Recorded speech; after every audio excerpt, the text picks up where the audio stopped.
genomic information transfer.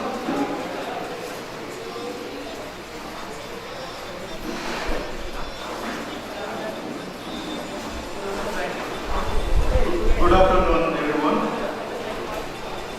First of all, I would like to thank the organizers for inviting me for this today's national conference. Particularly, I would like to thank Professor Panda, who called me several times, and I'm really grateful to him because first time I visited this place, it was a real opportunity. Well, before I start my talk, for the students, I have an office for the students. Would you please give a little bit of attention? Students, completely engaged in your mobile phone. My professor used to say, "Hello sir, I'm addressing you. Would you please settle down?"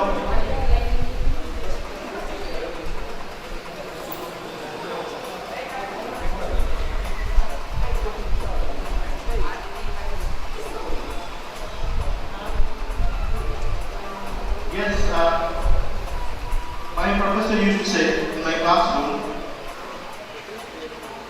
if you are not interested in listening, don't make noise, go to sleep. So better in a class, here in a lecture, if you are not feeling interested, then please lie down. And even after heavy lunch, you may be feeling sleepy, just go to sleep peacefully. Well, what I'm going to talk today is a topic related to something called quantum biology. You know, life is an enigma, and human life more enigmatic, and more enigmatic is human mind. And human beings have been for millennia trying to understand what life is. So in this endeavor, there are so many questions related to life remain unanswered. For example, how life started from this material world, how life evolved to reach to become human being. So in the top of this evolution, how this thousands of years evolution brought human being to this form. And many questions. What are the different functions associated with the living system? And what is the physico-chemical answer to these living beings? Well, this is a statement often used sarcastically. If you have a hammer, all around everything looks like a nail. But in science, we often do that. When you have a hammer, you must look around where nail is. So here is my hammer is quantum mechanics, and I am finding the nail that is a biological phenomenon. How I can explain certain biological phenomena, or I give some insight into the biological phenomena using quantum laws. You know, quantum mechanics is different from the classical in few senses. I will describe that one, how quantum is different from classical. Next bit. So I'd like to, I don't know, you know this guy or not? Anybody student recognize this face? He is nothing but Edwin Scottinger, the founder of quantum mechanics. He is very famous for his Scottinger's wave equation. So in 1944, he published one book, What is Life? A physicist asked me a question, what is life? How physics would explain this life phenomenon? Particularly in that book, he focused on one aspect. That is, at that time around 1940s, there were a lot of data available related to heredity and imaging. You know about George Mendel and his successors. There are a lot of data related to genetic variation. Already Darwin has given his laws. So with his laws, he asked one question. You know, the laws of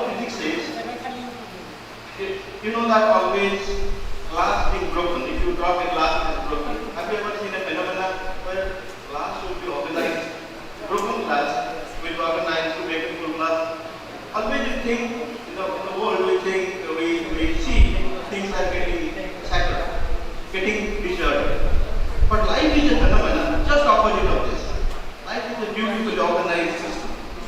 It has a stability. Our nucleus is that how our genes, or at that time not called genes, how say that there must be some molecular mechanism, and that molecular mechanism must be very stable so that people are for many years life will sustain. So he has talked about living systems maintain order and resist decay. So he pointed out called negative entropy. Our system, the living system, exhibit the phenomena of negative entropy. Then he said that the genetic material which is being inherited, it must be some kind of periodic crystal. And this is the statement that inspired Watson and Crick to give the DNA structure. So here the DNA. Next is how quantum mechanics and stability of the genes. In order to explain stability of the genetic material, could only be explained in terms of quantum mechanics. Okay, about the life, you will be surprised to know there are many efforts to define life in terms of physics, chemistry, and other sciences.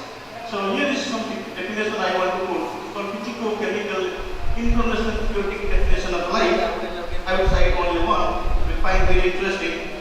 It says that this is a statement given by Chris Adami, who is a physicist working in biological science. So life is a property of an ensemble of units that share information coded in physical substrate, which in presence of noise manages to keep its entropy significantly lower than the maximal entropy of an ensemble on time scales exceeding natural time scale decay subject by many orders of magnitude. He is using principles of physics, chemistry, and information that what could be like. Similarly, many people have given other definitions like in the form of matter, organization that is energetically, informationally self-supported with good capacity of self-instruction and creation. So, as a book, which cites around 50 or 60 definitions of what physical chemists and other mathematicians given about life. We do not have a complete understanding of life in terms of physics and chemistry laws. Next slide, please. Well, this topic called quantum biology, which focuses on one thing you should understand. We know that every matter, including our body or any living system, consists. So, in the microscopic level, we are composed of atoms and molecules, and atoms and molecules are governed by the quantum laws. So, we are already quantum biological. Every life is actually quantum biological. But what I am talking about here is different. Quantum biology, we have certain properties. For example, I have human beings have different behavior. I'll talk about one behavior. You know the birds migrate. Bird travel from one place to another place, thousands of kilometers. So this is a biological phenomenon. Similarly, we have some behavior. We have some conscious thought. So can we explain the biological functions or biological properties in terms of physics and chemistry laws? So that has not been possible. So people will be surprised to know in 1929, Neil Bohr, everybody knows about Neil Bohr. Neil Bohr questioned, because at that time quantum mechanics was developed, a lot of information from the biology. He tried to also ask this question. So this is the timeline of development of quantum biology. Person responsible along with Heisenberg to develop matrix mechanics.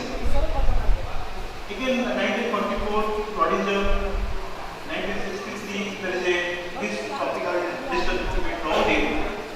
Claudine described something called tunneling, quantum tunneling effect in genes or DNA.